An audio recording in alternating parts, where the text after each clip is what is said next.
The day Kevin left, I stood in our, now my, living room, surrounded by the echoes of his final words. "You're not my responsibility anymore. Figure it out yourself." The designer suitcases I had bought him during our better days rolled smoothly across our Italian marble floors, a painful reminder of how I had spoiled him with my inheritance. 7 years of marriage, reduced to the sound of wheels on stone and a door slamming shut. I sank into the leather armchair, my grandmother's last gift to me before she passed away, leaving me what I thought would be financial security for life.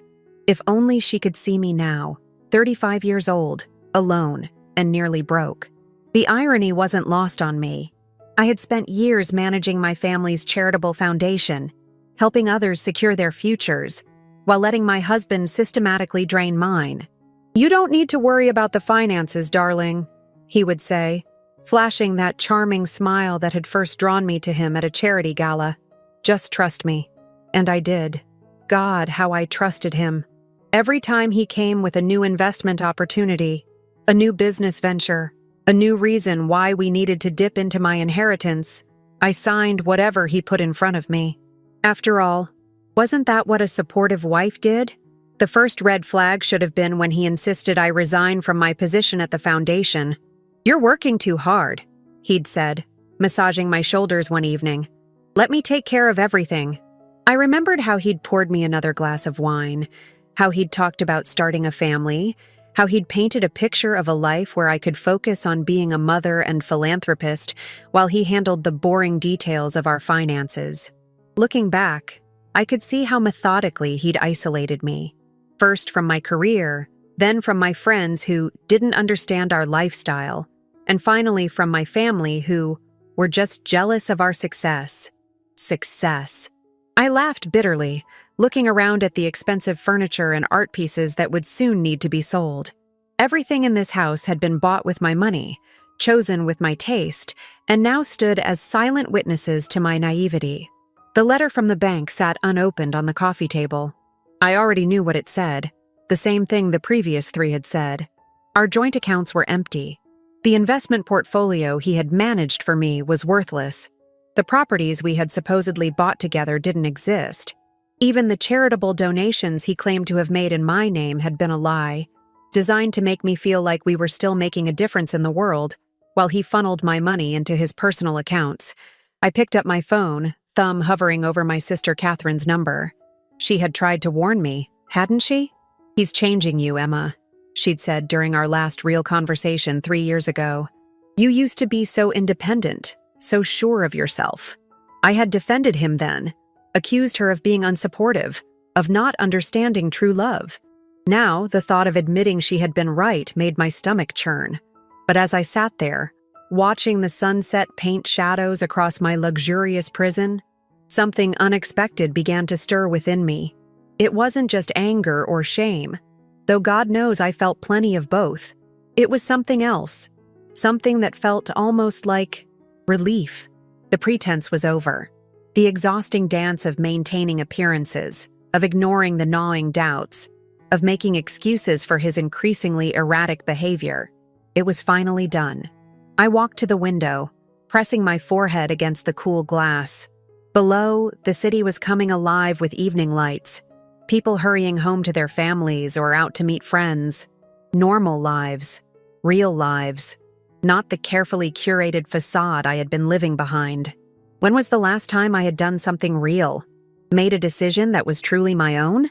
The distant sound of sirens mixed with the urban symphony, and I found myself thinking about the women I used to help at the foundation. Women who had lost everything but somehow found the strength to rebuild. I used to admire their resilience while secretly believing I would never find myself in their shoes. How arrogant I had been, how sheltered. My phone buzzed, a text from Kevin. "Left some paperwork for you to sign. Have my lawyer send it over tomorrow. It's the least you can do after everything I've done for you." I stared at the message, feeling the last pieces of my old life crumble away. Everything he'd done for me.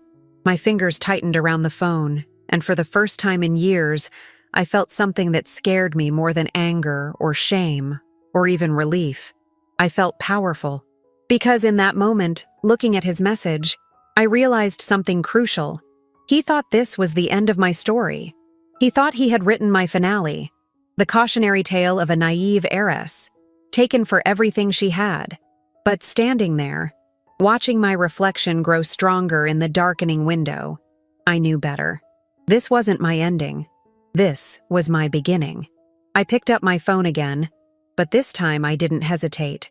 The line rang twice before my sister's voice, cautious but warm, answered, "Emma?" My voice shook, but my words were clear. "Kathy, I need your help, but not to fix this. I need your help to fight back." The next morning, I woke up to 27 missed calls from Kevin's lawyer and one text from Catherine. "I'm outside. Brought coffee and a forensic accountant." That was my sister, always efficient, always prepared. Standing in my doorway, she looked exactly as I remembered. Sharp blazer, perfectly styled hair, and that mix of concern and determination in her eyes that had made her such a successful district attorney.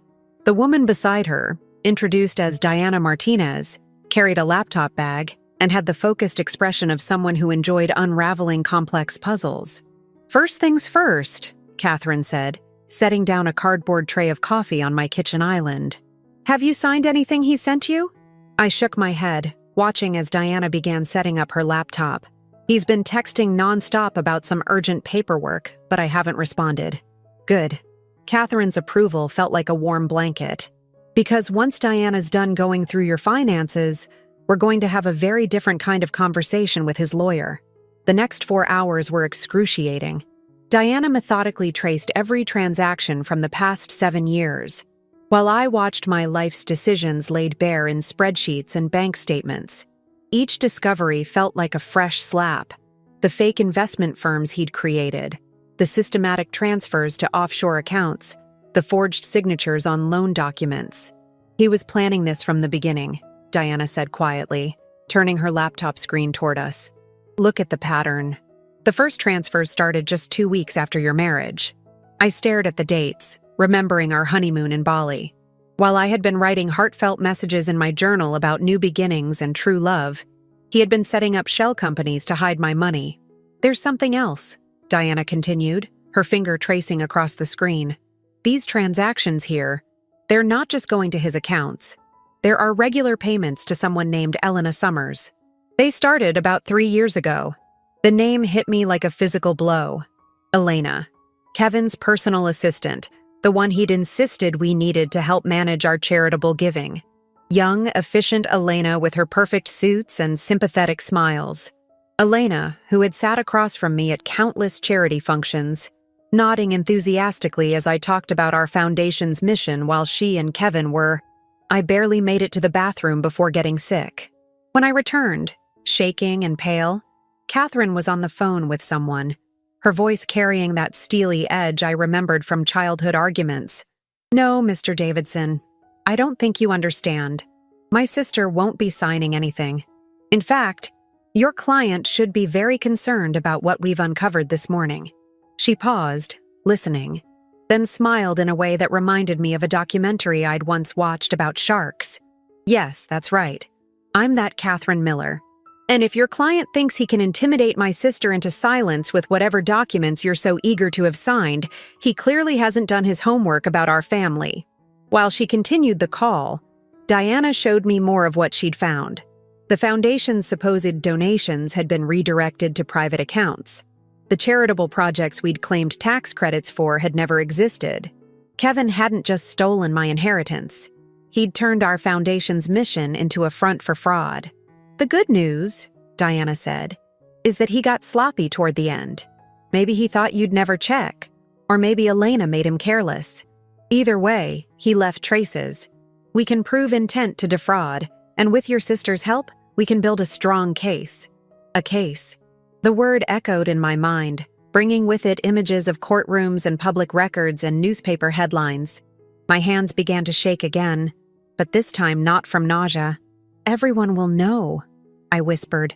"Everyone will know how stupid I was, how completely he fooled me." Catherine ended her call and sat beside me, taking my trembling hands in hers. "Listen to me, Emma. You're not the first woman who's trusted the wrong person, and you won't be the last. But you have something many others don't: resources, support, and a chance to fight back. The question is, are you willing to do it? I looked around my beautiful kitchen, thinking of all the meals I'd cooked here while Kevin worked late with Elena. All the parties we'd hosted where he'd paraded me around like a trophy while systematically dismantling my life behind my back. Every corner of this house held memories that were turning sour in the harsh light of truth. If we do this, I said slowly, I want something specific. Catherine raised an eyebrow. What's that? I want to rebuild the foundation, not just recover what he stole, but make it stronger, better. All those women we were supposed to be helping, I want to actually help them this time.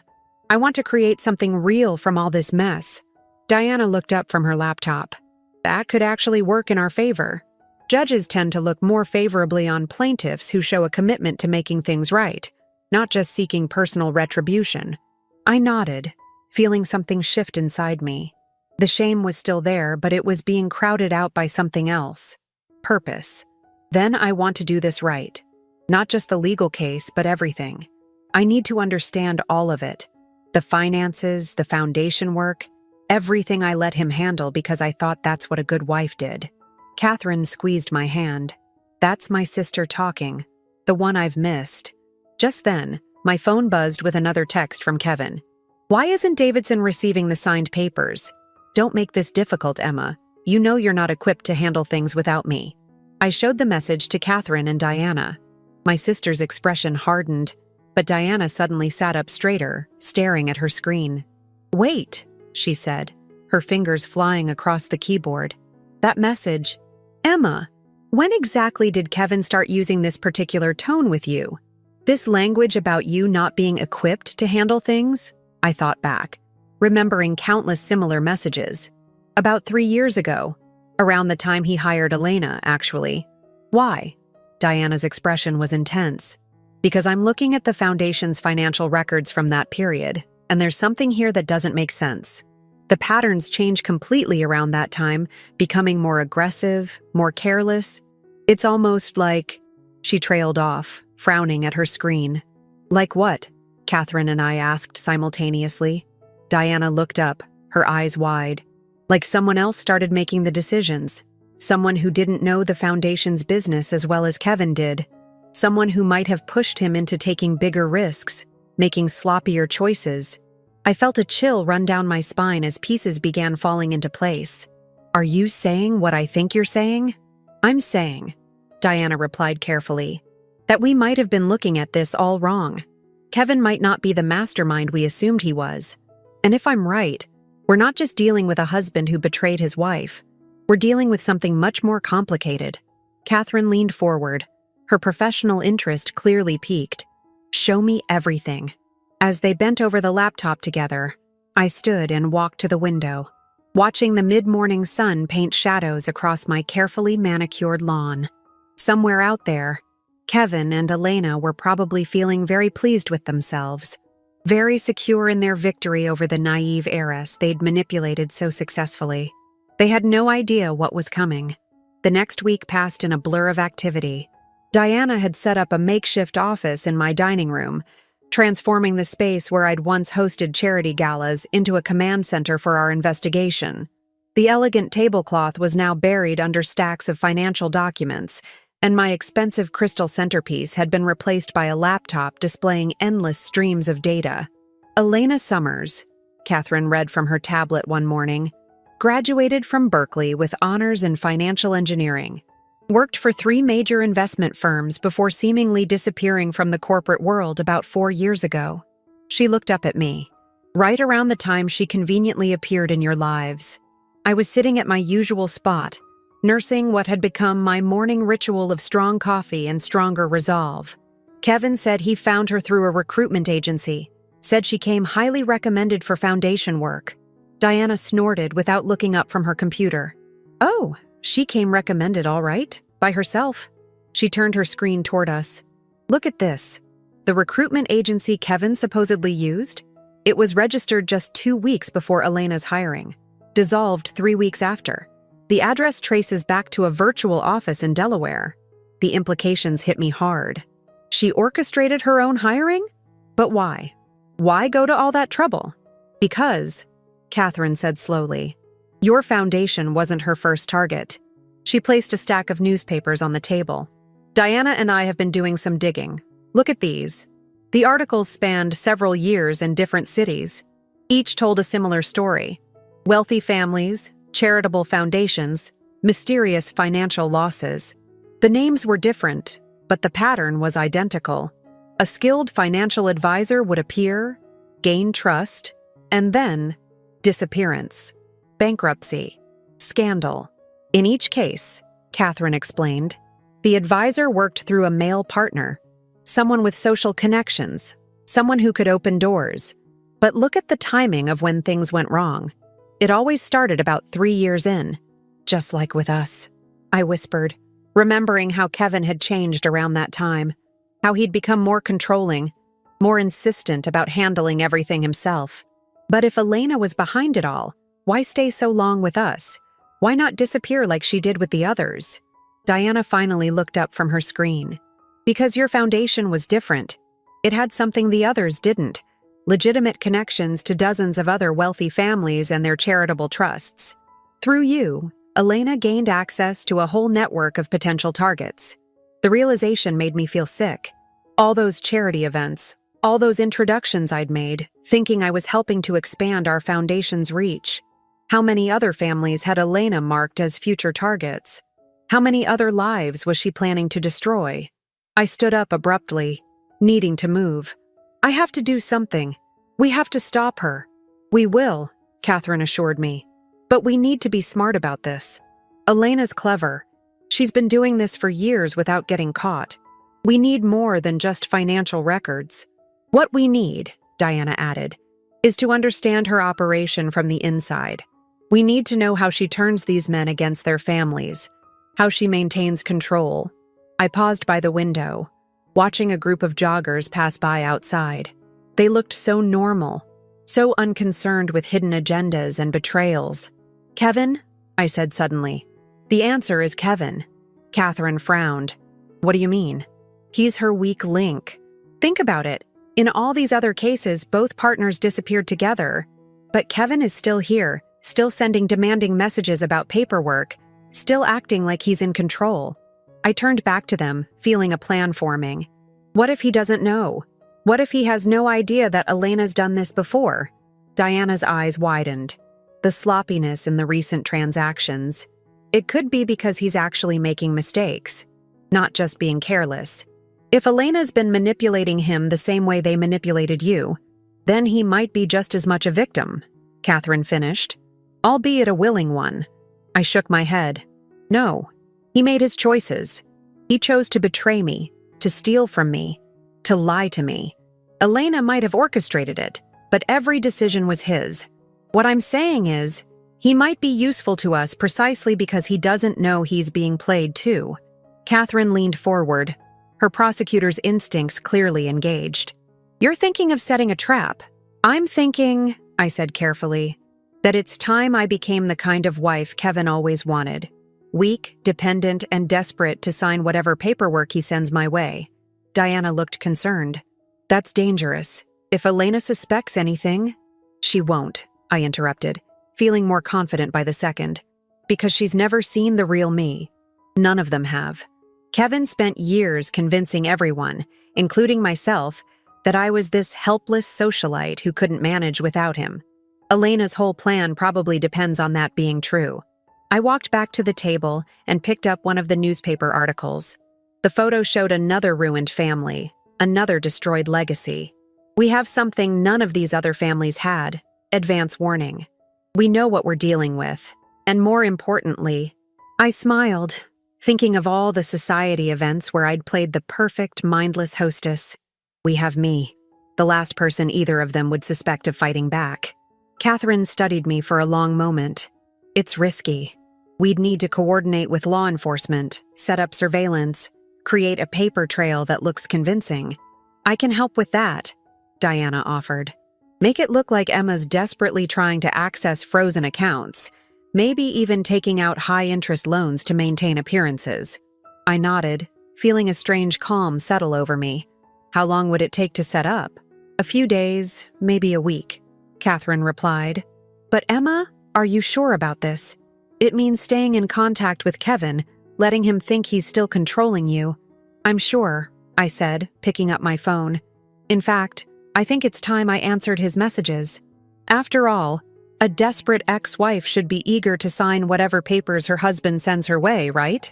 As I began typing a carefully worded response to Kevin, I caught my reflection in the window. For the first time in years, I really looked at myself. Not through Kevin's belittling gaze or Elena's calculating one, but through my own eyes. I saw someone stronger than anyone had given her credit for. Someone who had survived betrayal and was ready to turn it into justice. Little did they know, their perfect victim was about to become their worst nightmare. I hit send on the message. Kevin, I'm sorry for the delay. You're right. I can't handle this on my own. Can we meet to discuss the paperwork? I just want this to be over. Within seconds, his reply came through. Finally seeing reason. Elena and I can meet you tomorrow at the house. 2 p.m. Don't be late. I showed the message to Catherine and Diana. And so it begins. Emma, Catherine said softly, what happens if this works? If we catch them, expose everything. What then? I looked around at the dining room, transformed from a showcase of wealth into a war room for justice. Then I rebuild, not just the foundation, but myself. And this time, I won't let anyone else write my story. Diana's laptop pinged with an alert. Speaking of stories, she said, her voice tense. You need to see this. Elena's been busy this morning. She just registered a new charitable foundation. And guess who's listed as a potential board member? She turned the screen toward us, and I felt my blood run cold. The name on the application was someone I knew well, another wealthy woman from my social circle, recently widowed, known for her generous charitable giving. They're already moving on to their next target, Catherine breathed. I straightened my shoulders, feeling the last traces of hesitation fall away. No, I said firmly. They're not, because tomorrow at 2 p.m., their whole operation begins to unravel, and I'm going to be the one holding the thread. The next day, I sat in my living room, watching the clock inch toward 2 p.m. Catherine and Diana were stationed in a borrowed apartment across the street, monitoring everything through carefully hidden cameras and microphones. My hands were trembling slightly, but not from fear, from anticipation. I'd spent the morning preparing, not just my strategy, but my appearance. Gone was the confident woman of the past few days. Instead, I wore an outfit that subtly suggested desperation, an old designer dress that hung slightly loose, as if I'd lost weight from stress. My makeup was carefully applied to hint at sleepless nights. Every detail had been chosen to tell the story they expected to see. A broken woman, ready to surrender. At exactly 2 p.m., I heard the familiar sound of Kevin's key in the lock. He'd kept it, of course, another small assertion of power. He entered first, Elena close behind him. The sight of them together, so comfortable in their intimacy, still hurt, but now the pain felt distant, like an old scar rather than a fresh wound. Emma, Kevin said, his voice carrying that familiar mix of condescension and false concern. You're looking exactly as expected. Elena moved efficiently, setting up her laptop on the coffee table. She was wearing one of her signature perfectly tailored suits, her blonde hair pulled back in a severe bun. Let's make this quick, she said, not quite meeting my eyes. We have the paperwork ready. Once you sign, we can all move forward. I nodded meekly, playing my part. I want to understand what I'm signing. You always said I should understand the paperwork, Kevin. A subtle reminder of his past manipulations, designed to make him feel secure in his control. He exchanged a quick glance with Elena. Of course, darling. It's simple, really. These documents formally separate our assets and dissolve the foundation. It's the cleanest way to handle things. Dissolve the foundation? I let my voice shake. But what about all our projects? The women we were helping? Elena stepped in, her tone professionally sympathetic. Sometimes we have to make hard choices, Emma. The foundation's finances are complicated. This is the best solution for everyone. I reached for the papers with trembling hands, making a show of trying to read them through tears. I just never thought. Everything we built. What we built, Kevin interrupted sharply, was a fantasy. You're not equipped to run a foundation, Emma. You never were. That's why you needed me. That's why you still need my guidance now. I watched Elena's face as he spoke. There, a tiny flicker of satisfaction. She was enjoying this, I realized. Not just the success of her scheme, but the emotional manipulation itself. This was part of her pattern, part of how she kept her marks under control. Before I sign, I said softly, can I at least know where the money went? The recent donations for the Women's Shelter Project? Another quick glance between them. Elena spoke first. Those funds were unfortunately mismanaged. Market downturns, poor investments. Like the investments in Globe Enterprises? I asked innocently. The change in the room was instant. Elena's fingers stilled on her laptop. Kevin's facade of concern cracked slightly. Globe Enterprises was one of their shell companies, one they didn't know we'd discovered. I don't know what you're talking about, Kevin said, but his voice had lost some of its confidence. I kept my tone confused, vulnerable. Oh, I thought I saw that name on some paperwork. There were so many companies listed. Globe Enterprises, Sunset Holdings, Marina Partners.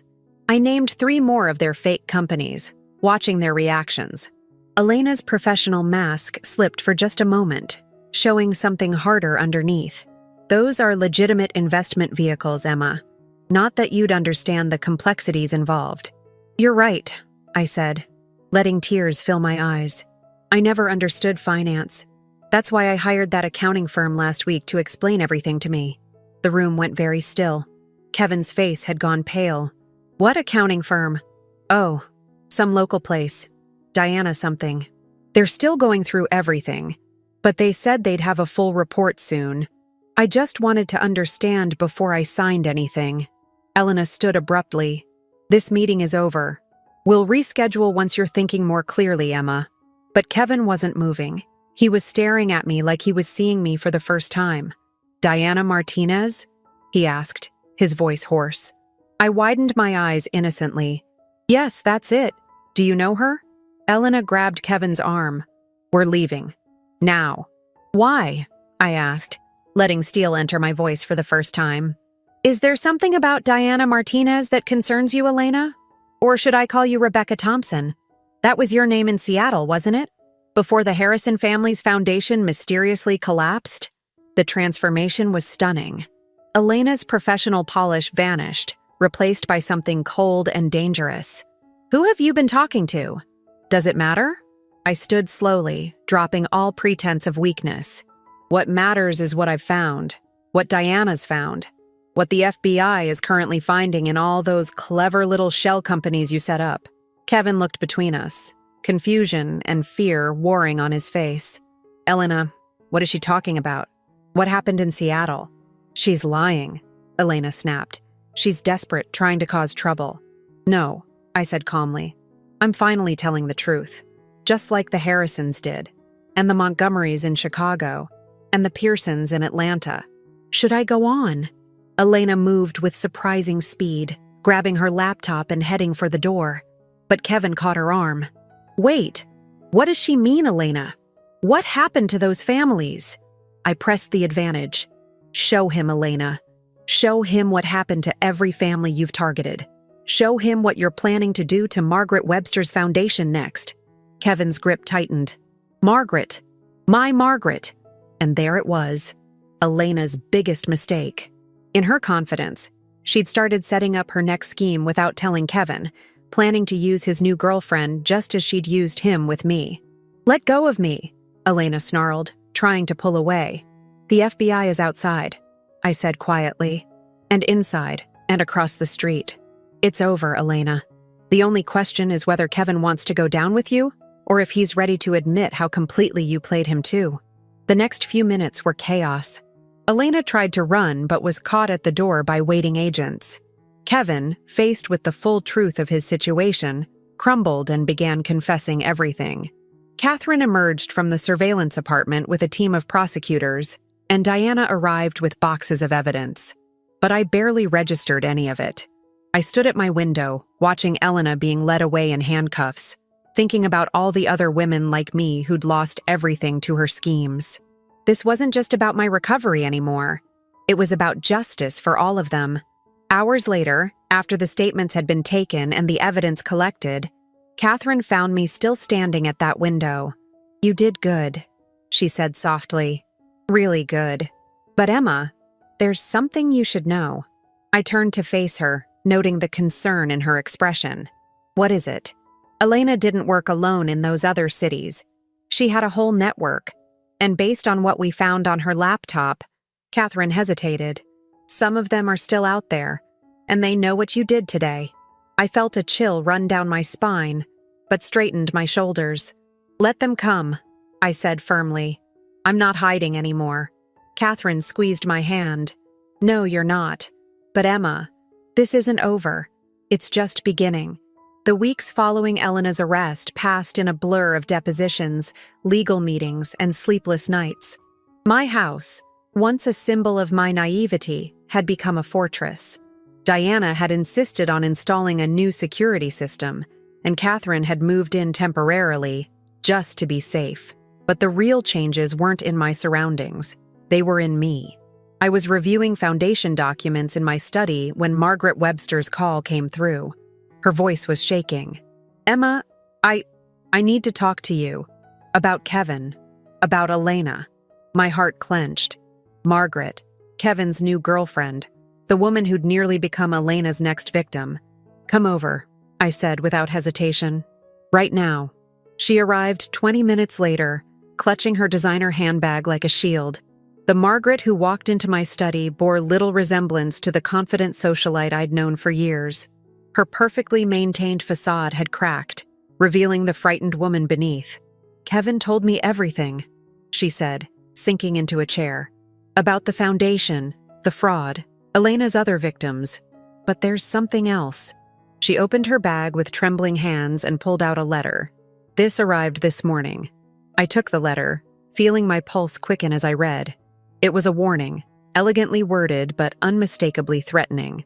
If Margaret cooperated with the investigation into Elena's network, certain unfortunate revelations about her late husband's business dealings would find their way to the press. "They're trying to silence you," I said quietly. Margaret nodded, tears spilling down her cheeks. "Thomas's reputation, our children. I can't let them destroy everything he built, but I can't stay quiet about what Kevin and Elena were planning either. I don't know what to do." I studied the letter again, noting the sophisticated language, the high-quality paper. This wasn't some common blackmail attempt. It was calculated, professional. Elena's network was well-connected and well-resourced. "Tell me everything you know about your husband's business," I said. "Every detail you can remember." For the next 2 hours, Margaret talked while I took notes. Thomas Webster had been a brilliant businessman, but like many successful people, he'd made enemies and compromises along the way. Elena's network had obviously done their research, finding pressure points they could exploit. But as Margaret spoke, something started nagging at me. The details she shared about Thomas's business dealings, they weren't just similar to what I remembered about my family's business. They were identical in some places. "Wait," I interrupted her. "That development project in Phoenix? When did you say that happened?" 2015. It was one of Thomas's last major deals before he got sick. I pulled up some old files on my laptop. My father was involved in a similar project that same year. The numbers you're describing, they're exactly the same. Margaret frowned. "That's impossible. Thomas handled everything personally. He would have mentioned working with your father. Unless," I said slowly, "neither of them knew they were being used in the same scheme." I called Diana, putting her on speaker. "Diana, I need you to look into something. Cross-reference the Webster Development Group's projects from 2015 with my father's business records from the same period. Focus on the Phoenix deal." Diana's fingers flew across her keyboard. "Give me a minute." Oh, wow. What is it?" Margaret and I asked simultaneously. "The Phoenix project. It never existed. At least not the way either of your families thought it did. The paperwork was real. The permits were real, but the actual development, it was all smoke and mirrors. Both families were investing in a ghost project, managed through separate shell companies that… Wait, more typing. Emma, one of the companies involved? It was registered to a woman named Victoria Pierce. The name hit me like a physical blow. Victoria Pierce, Elena's mentor from her early banking days. A name that had appeared in several of the files we'd recovered from Elena's laptop. They've been at this for years, I breathed. Long before Elena started targeting charitable foundations. They were using legitimate businesses as covers, playing families against each other without anyone realizing. Margaret's face had gone pale.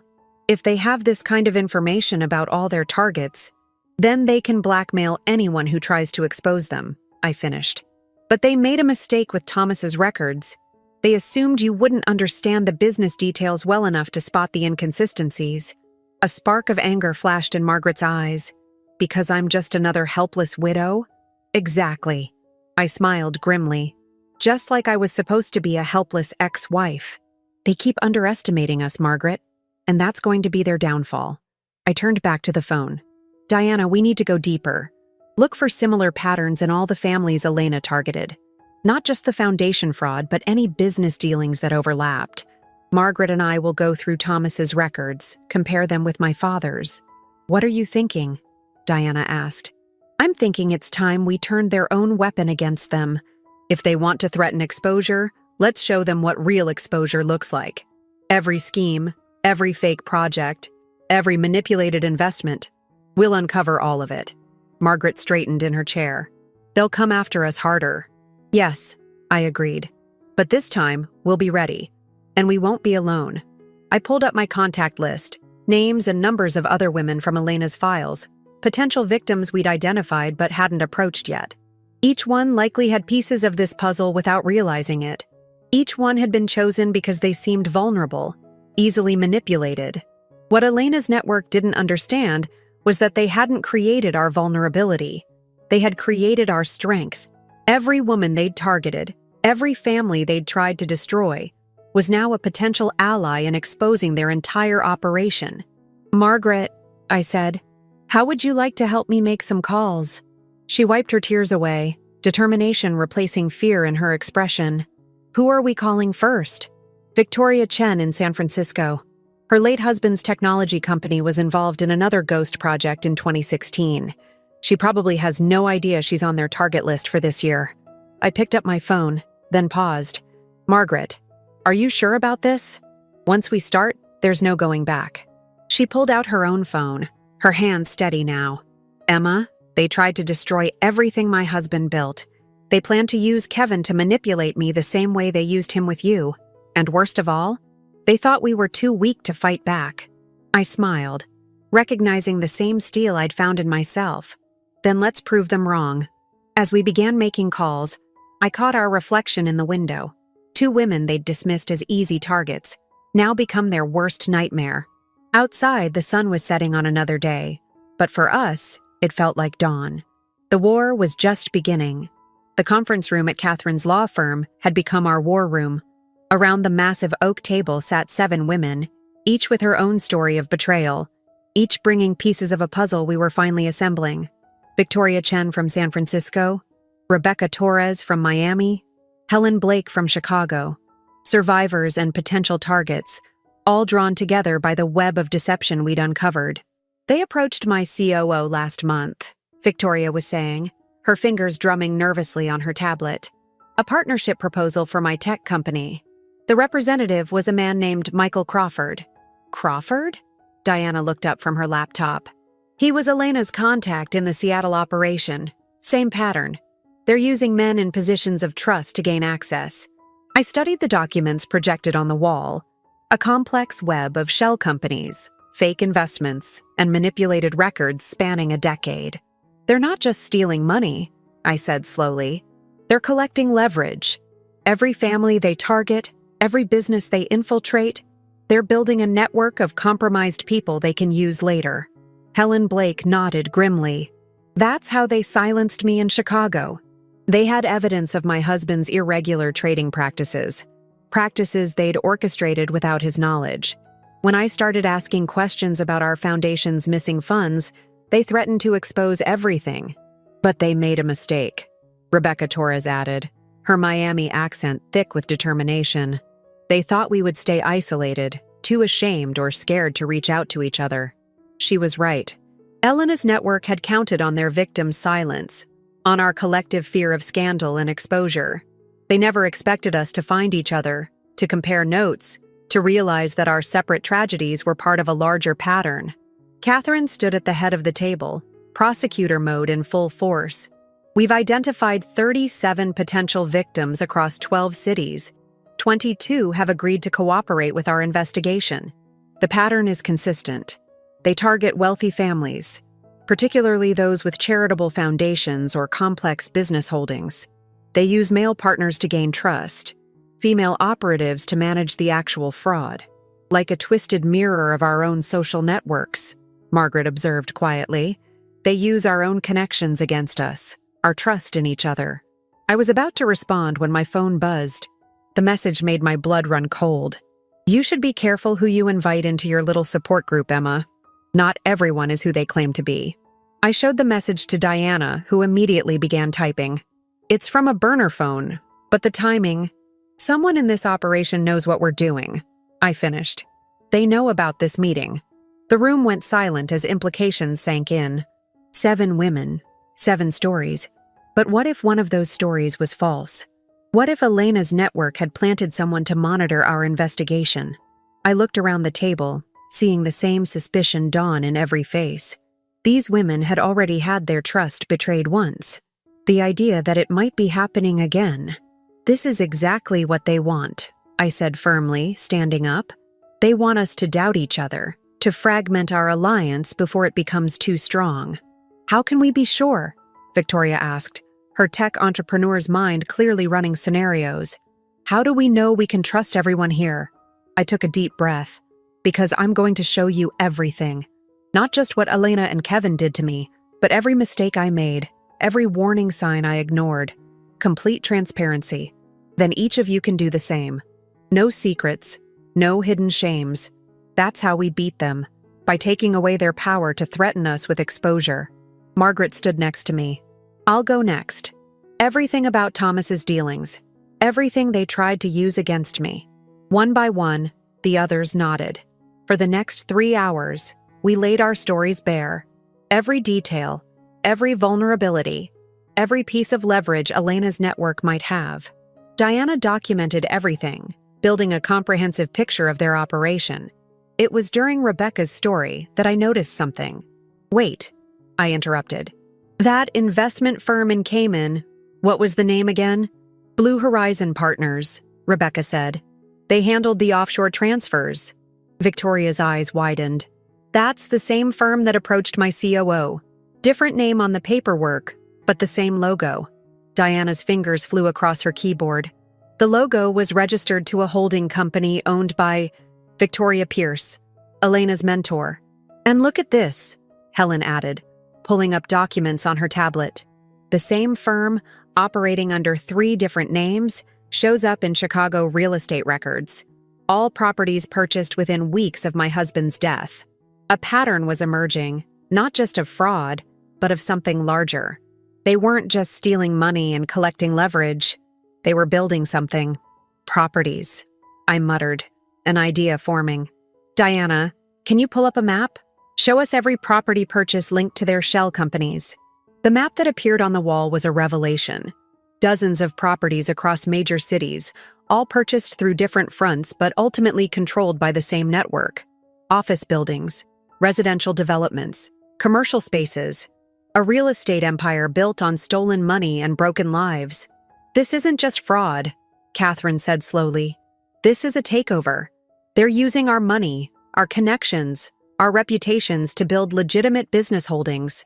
Every family they destroy gives them more capital, more leverage, more respectability. And with each success, they get bolder, I added. Elena was just one operative. Victoria Pierce is the real power. She's building an empire one ruined family at a time. My phone buzzed again. Smart girl, Emma. You're finally seeing the bigger picture. But can you see the whole board? Check your email. The email contained a single attachment, a list of names. I recognized most of them. Prominent families, successful businesswomen, charitable foundation directors. At the bottom was a note: next year's targets. Stop now or they all get special attention. I looked around the room at these extraordinary women, each chosen because they seemed vulnerable, each now transformed by adversity into something stronger. They think this will make us back down, I said, sharing the email. They think threatening more victims will scare us into silence. They don't know us very well, do they? Rebecca smiled grimly. No, I agreed. They don't. And that's going to be their downfall. Because we're not just going to expose them. We're going to take everything they built with our money and use it to protect their future targets. Margaret raised an eyebrow. How? By doing what they never expected, working together openly. Every woman on that target list needs to be warned. Every property they bought needs to be investigated. Every shell company needs to be exposed. And most importantly, I smiled, feeling a plan take shape. We need to send Victoria Pierce a message. What kind of message? Helen asked. The kind that shows her we're not hiding anymore. The kind that proves her biggest mistake wasn't stealing our money. It was underestimating our strength. As we began planning our counterstrike, I caught Diana watching me with a strange expression. What is it? I asked. I was just thinking, she said, about how different you are from the woman I met a few months ago.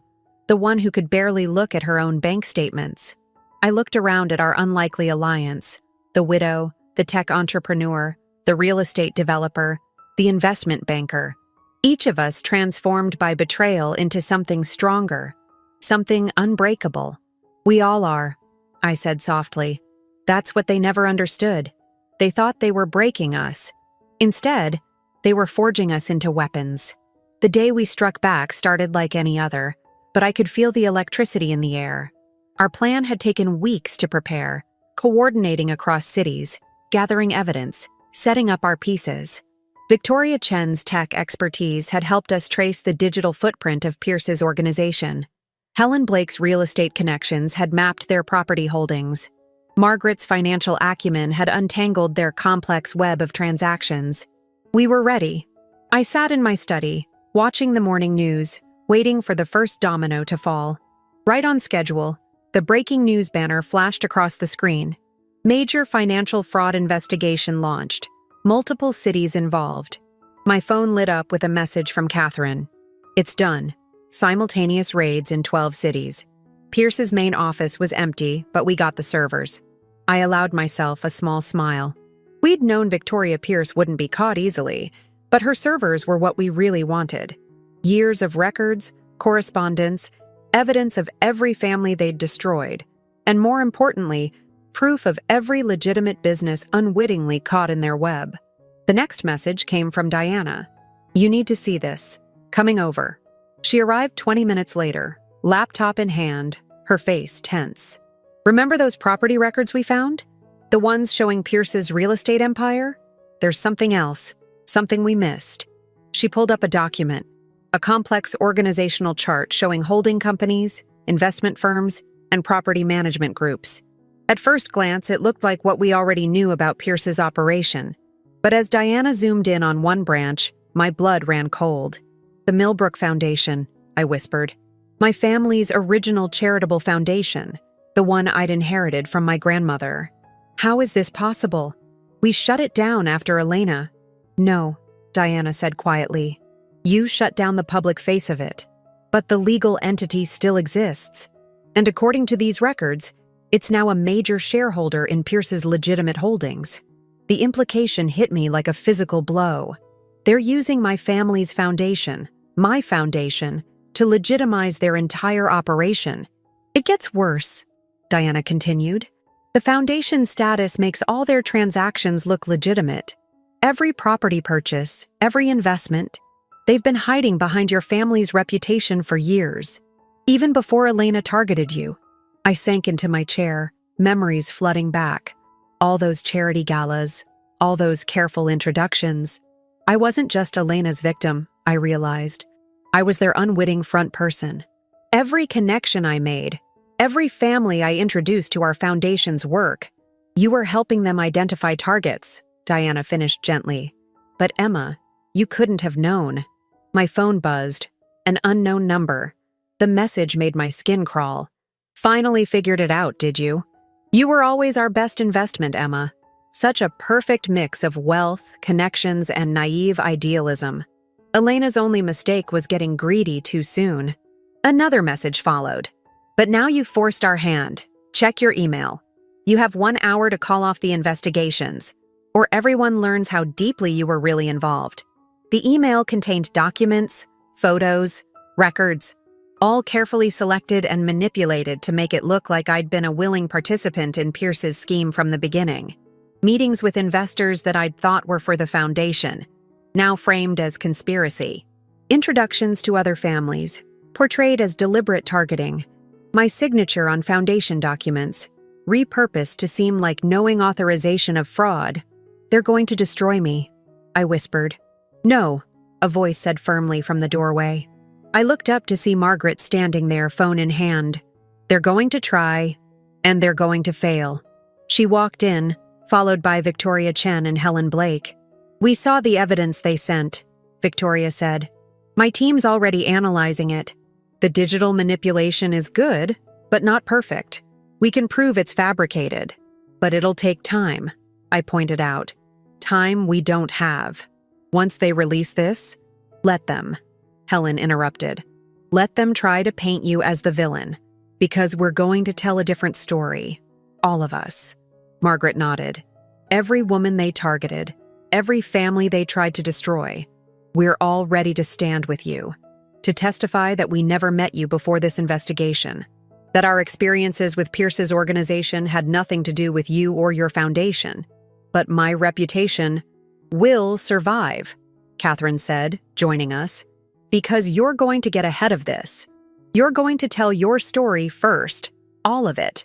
The manipulation, the isolation, the way they used your genuine desire to help people against you. And you're going to do it right now. She held up her phone. I have a contact at the Financial Times ready to run your full story. Not just about Elena and Kevin, but about how you discovered the larger conspiracy, how you brought all these women together, how you chose to fight back instead of staying silent. I looked around at these women, my allies, my friends, and felt something shift inside me. Pierce's organization had spent years weaponizing shame and isolation. They'd counted on their victims being too afraid of exposure to fight back. You know what will happen if we do this, I said slowly. They'll retaliate. Not just against me, but against all of you. Victoria smiled grimly. Let them try. My tech team has already locked down our systems. Helen's lawyers are ready for injunctions. Margaret's financial team is monitoring every transaction. And I've got something special planned, Diana added, her fingers flying across her keyboard. While they're busy trying to discredit you, they won't notice what's happening to their own network. My phone buzzed again. Time's running out, Emma. Make the call. I looked at the message, then at these extraordinary women who had turned their pain into power. Pierce's organization had spent years studying us, learning our weaknesses, calculating how to break us. But they'd missed something crucial. They'd never seen us together. I picked up my phone and dialed the Financial Times. This is Emma Miller, I said firmly, and I have a story to tell. As I began speaking, Diana's laptop pinged with alerts. Pierce's carefully constructed empire was starting to unravel, its legitimate facades cracking under the weight of exposed truth. And somewhere, I knew, Victoria Pierce was realizing her greatest mistake. She had taught us how to be ruthless. Now she would learn what that really meant. The morning after my interview went live, I woke up to find my world both falling apart and coming together in ways I never expected. My phone was flooded with messages, some supportive, others accusatory. The Financial Times article had opened a floodgate, and everyone had an opinion about the woman who had exposed Victoria Pierce's empire. Turn on the news, Catherine texted. Channel 7. I clicked on the TV to see Kevin being led out of his apartment in handcuffs. The crawler at the bottom of the screen read, "Former executive turned state's evidence in massive financial fraud case." He looked smaller somehow, his designer suit wrinkled, his confident smile replaced by something desperate and afraid. "He's been talking all night," Diana reported when she arrived an hour later. Once he realized Pierce was willing to sacrifice him, he couldn't spill information fast enough. But Emma, there's something else. She laid a manila envelope on my kitchen counter. Inside were photos, surveillance shots of me at various charity events over the years. In each one, Victoria Pierce was visible in the background, watching, assessing. She had me under observation long before Elena came into the picture, I realized.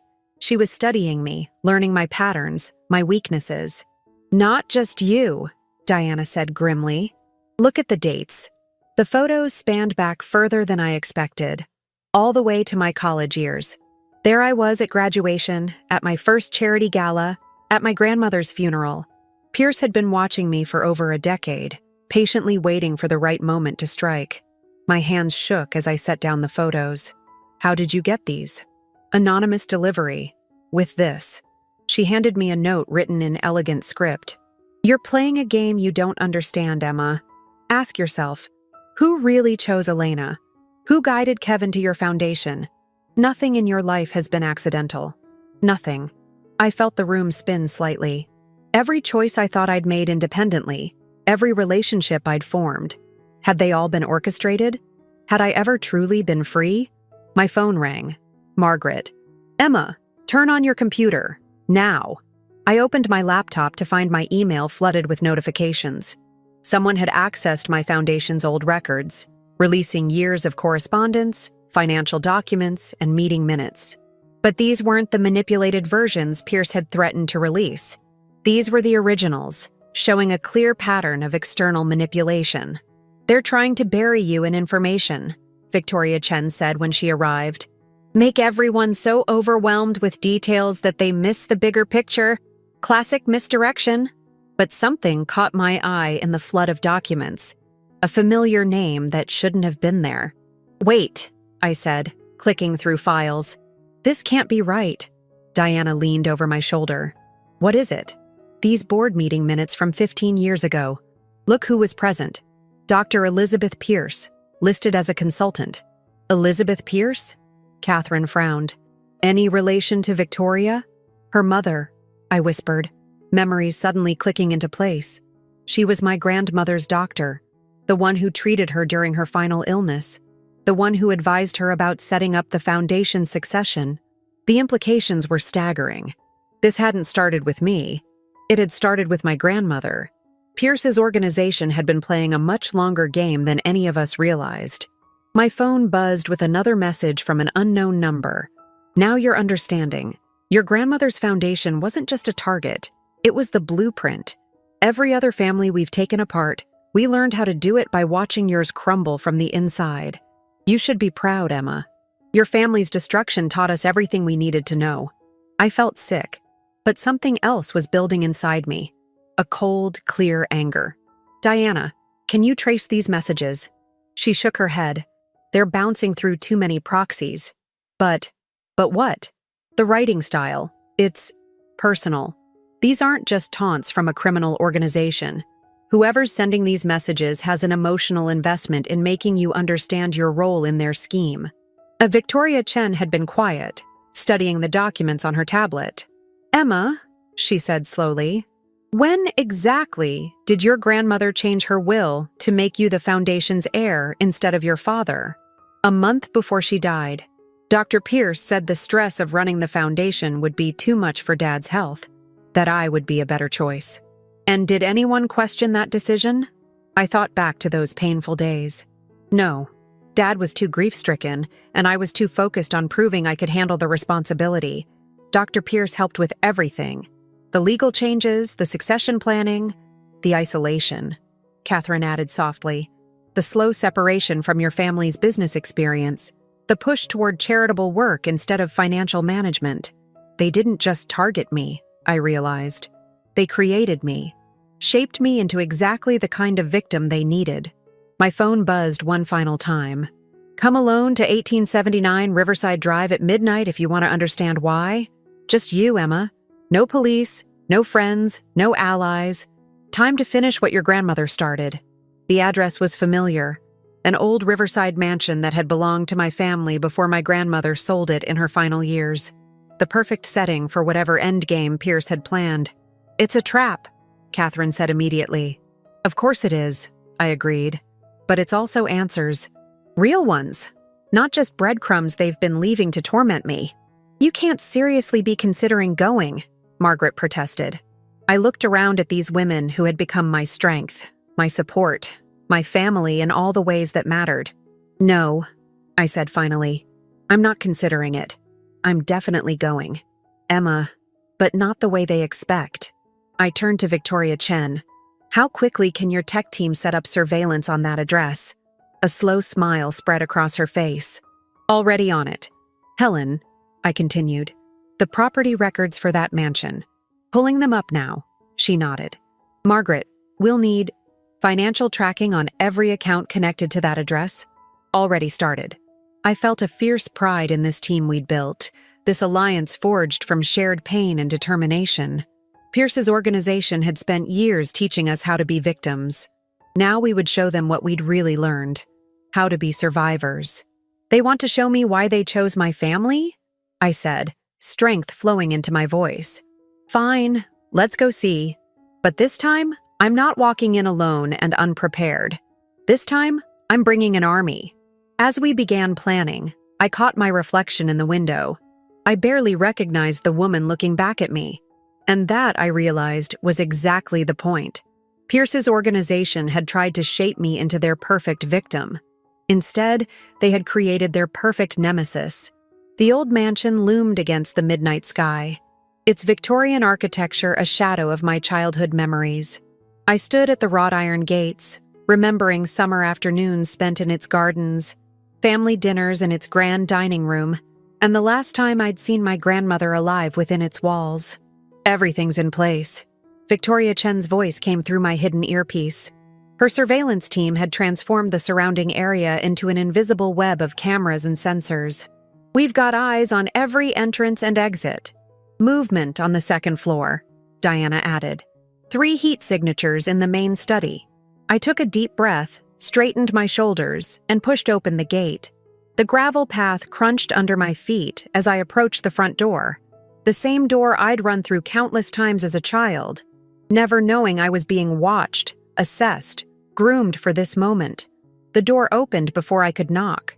An elegant woman in her 60s stood in the foyer, her silver hair perfectly styled, her posture regal. I recognized her immediately from the photos in my grandmother's medical files. Dr. Elizabeth Pierce. Emma, she said warmly, as if greeting a long-lost relative. You've caused quite a lot of trouble, my dear. That seems to run in my family, I replied evenly. Doesn't it, doctor? She smiled. The same calculating smile I'd seen in her daughter Victoria's photos. Come into the study. There's someone else who's been very anxious to see you. I followed her up the familiar staircase, noting the empty spots where family portraits had once hung. The study door opened to reveal Victoria Pierce herself, standing by the fireplace in an impeccable business suit. But it was the third person in the room who made my heart stop. Hello, Emma, my father said quietly. I hadn't seen him in 3 years. Not since the fight about Kevin, about the foundation, about all the things I thought I understood, but clearly hadn't. He looked older, tired, but his eyes were clear and sad. Dad? My voice cracked slightly. What are you doing here? Finishing what he started 15 years ago, Victoria Pierce answered. Or rather, what we started. Sit down, Emma. It's time you understood your inheritance.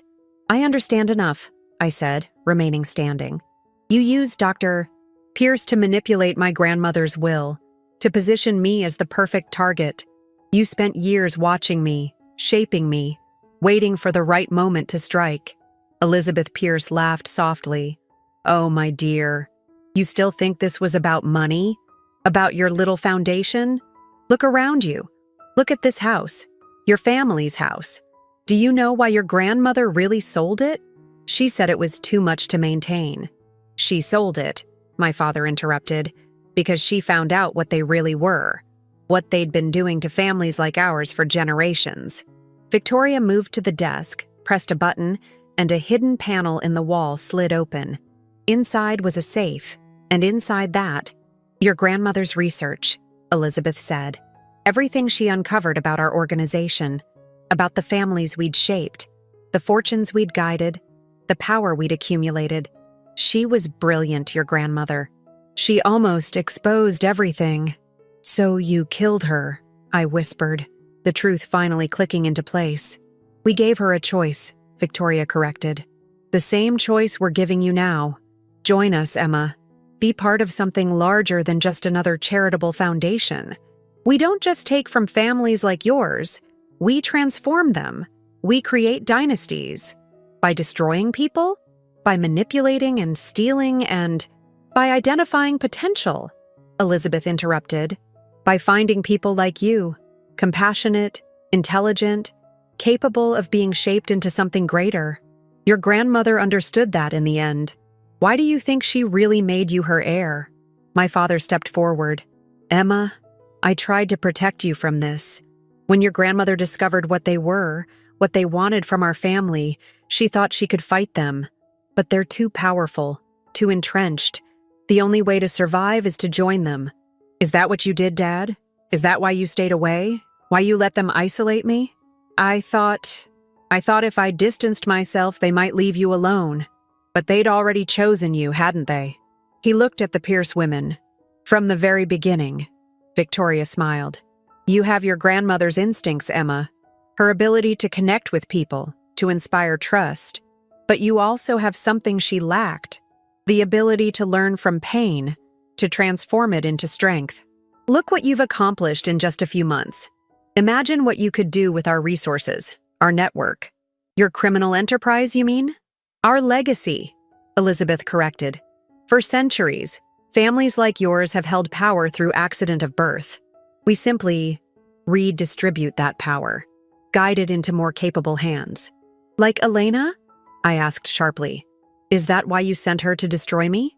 Elena was a test, Victoria said dismissively. One you passed, by the way. She was crude, obvious, exactly the kind of threat we knew you could identify and overcome. The perfect catalyst for your transformation. My mind raced, pieces falling into place. The other women, Margaret, Victoria Chen, Helen, were they tests too? Everyone is a test, my dear. Life is a series of challenges designed to reveal our true nature. You've proven yourself worthy of joining our inner circle, of continuing your grandmother's true legacy. I walked to the window looking out at the city lights. In my earpiece, I could hear Diana whispering that backup was in position, that we could end this now. But something held me back, a need to understand completely. What happens if I say no? Elizabeth sighed. Then everything you've built crumbles. Your new alliance, your reputation, your dreams of rebuilding your foundation, all gone. We've spent generations perfecting the art of destruction, Emma. Don't force us to demonstrate it again. I turned back to them, seeing not powerful puppet masters, but something else, something almost pitiful. You know what I've realized? You're not visionaries or reformers. You're parasites. You can't create anything on your own, so you feed off the real connections, the real strength of families like mine. Careful, Emma, Victoria warned. You're not seeing the bigger picture. No, I'm seeing it clearly for the first time. My grandmother didn't make me her heir because she saw darkness in me. She chose me because she saw light, the same light she was trying to protect from people like you. I pressed the signal button in my pocket. Throughout the house, doors burst open as federal agents poured in. Victoria and Elizabeth's faces transformed from confidence to shock as they realized every word had been broadcast, every confession recorded. You're right about one thing, I said as they were led away in handcuffs. I did learn from pain. I learned how to fight back, how to protect others, how to build something real instead of feeding off other people's dreams. My father stood in the chaos, looking lost. Emma, I'm so sorry. I thought I was protecting you. I took his hand. Then help me protect others. Help me rebuild our foundation into what it should have been all along. A force for real change, not just a front for power games. Hours later, I stood in my kitchen with Margaret, Victoria Chen, Helen, Diana, and Catherine. Dawn was breaking over the city, painting the sky in colors of hope. What now? Margaret asked softly. I looked at these women who had become my family, my strength, my future. Now we do what we promised. We rebuild. We help others. We turn every lesson they taught us about power and manipulation into something positive. There'll be others like Pierce out there, Diana warned. Good, I said firmly. Because now there are people like us out here too, and we're not hiding anymore. My phone buzzed one last time, a message from an unknown number. You'll never find all of us. I smiled, thinking of the network we'd built, the strength we'd found, the future we were creating. Watch us, I whispered, and turned off my phone. The sun rose fully, flooding my kitchen with light. Outside, the city was waking up to headlines about Pierce's organization, about corruption exposed and justice served. But in here, in this room full of survivors turned warriors, we were already looking ahead. They had tried to break us, to shape us into victims or collaborators. Instead, they had forged us into protectors, into builders, into the very thing they feared most, women who refused to be controlled. My grandmother would have been proud. And finally, so was I.